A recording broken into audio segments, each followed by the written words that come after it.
असं भाऊ हा. सूनबाईला हा. सासूबाईला सांगायचं बाई राहत नाही. नाही सूनबाई आता ऐकी घेत नाही. नाही शाण्यापोरी राहत्या राहत्या. काय सांगू लागते आवाज सुनबाई पलांगी लोळे सासू घरटीवर दळ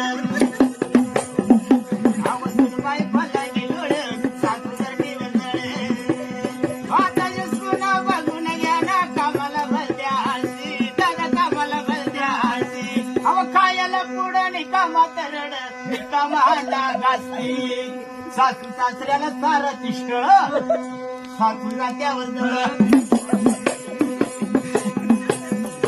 जबस भाऊ आवाज सुनबाई मला गेलोळे सासू जात्यावर जळे आवाज सुनबाई मला गेलोळे सासू घरटीवर जळे असं उलटा जमाना लागून गेला दाजी काय विलास झालेला नाही नाही, नाही. बाई बाप हा. त्याला विलास नाही नाही. काय करवा